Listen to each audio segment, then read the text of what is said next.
Hi Viola Kingdom, I'm James, and I've always believed that the viola is capable of expressing certain emotions which other instruments just can't quite reach. On the dark side of these emotions we have grief, depression, even terror. Today I've ranked my top 10 darkest viola pieces in order of how effectively they express these emotions. At number 10, Elegy by Vieuxtemps.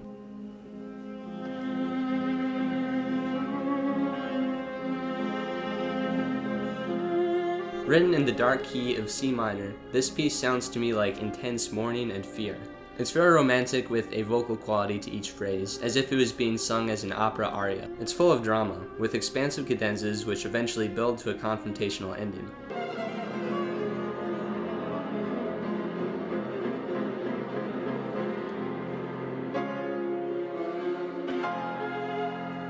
Another violinist-composer who wrote a dark piece on our list was Vieuxtemps, who wrote number 9 on our list, Reverie.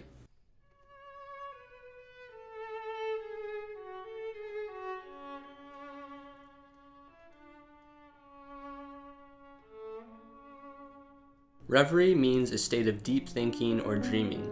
In this case, it seems to be a reflective, melancholy, and sometimes nostalgic dream. This ended up being the very last piece Vieuxtemps wrote before his death.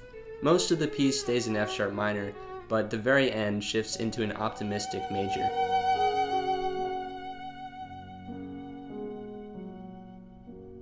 Number 8 on our list is another piece that seems to have mixed emotions, and that's Glazunov's Elegy.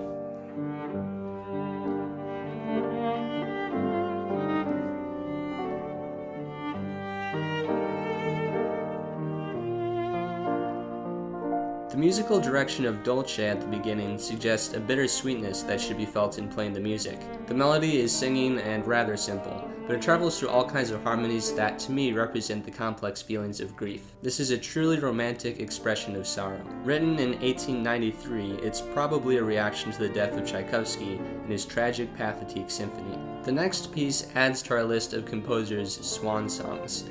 Number 7, Romance oublié, or Forgotten Romance, by Franz Liszt.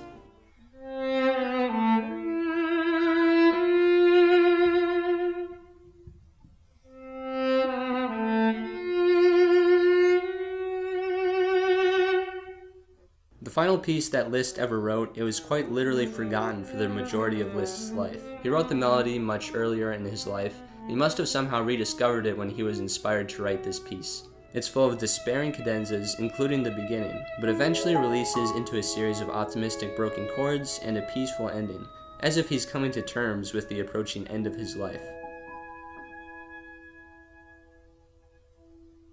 Switching gears completely, number 6 on today's list is Britten's Elegy, which is probably the youngest written elegy in existence.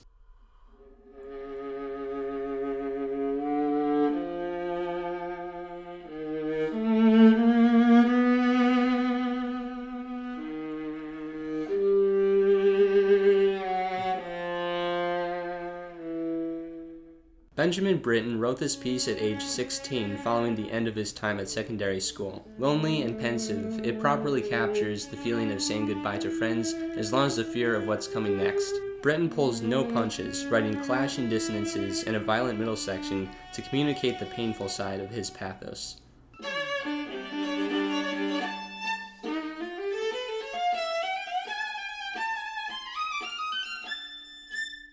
Number 5 on the list takes that combination of loneliness and violence to the extreme. Ligeti's 6-movement sonata for solo viola.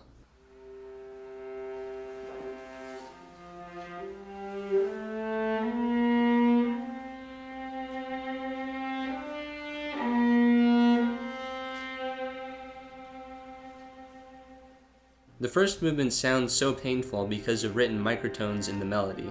Because of its length and its unrelenting feeling of being weighed down, this piece feels the most real to me, as if it represents what those emotions are like in real life. The 5th movement, Lamento, paints a picture of anguish, while the final movement, Chaconne chromatique, seems ineffably disturbed till the very end. Rather than loneliness, our next 2 pieces each draw some of their emotional power from rich orchestration. At 4, we have Hindemith Trauer music, or music of mourning.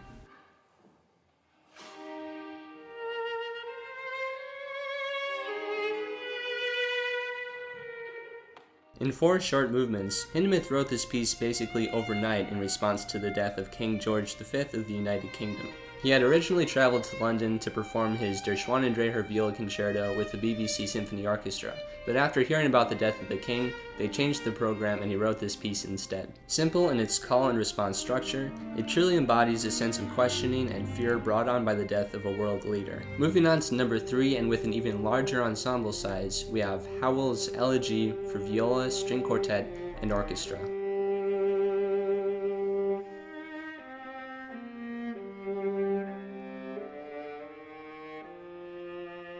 Howell wrote this as a student after his friend from music conservatory was killed fighting in World War I. It's filled with simple but effective dissonances coming from suspensions. When the viola is written in the higher register, it wails in a yearning way over the rest of the orchestra.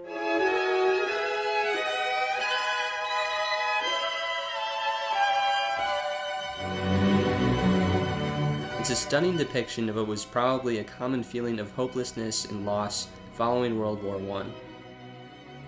But if you think that's heartbreaking, prepare yourself for the top 2 pieces on today's list. At number 2, and what to me is probably the loneliest piece written for any instruments, Stravinsky's Elegy for Solo Viola.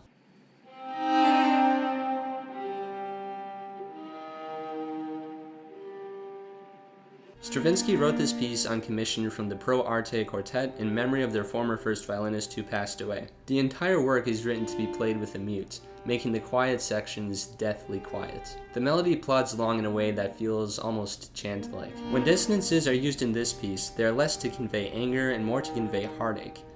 The very end is ambiguous, but to me it sounds faintly accepting, as if this whole piece has been a journey through grief.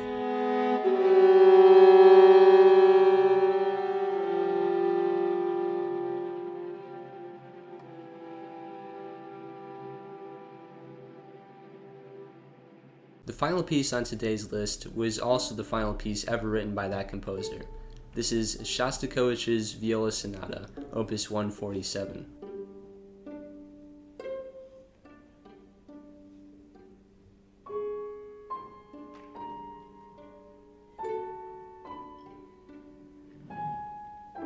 Shostakovich was known for a career hampered by terror and repression under the rule of Stalin and Russian dictatorship. It's a slow-burning piece, often reflective of horror and grief. It's written with bleak textures, often interrupted by violent outbursts.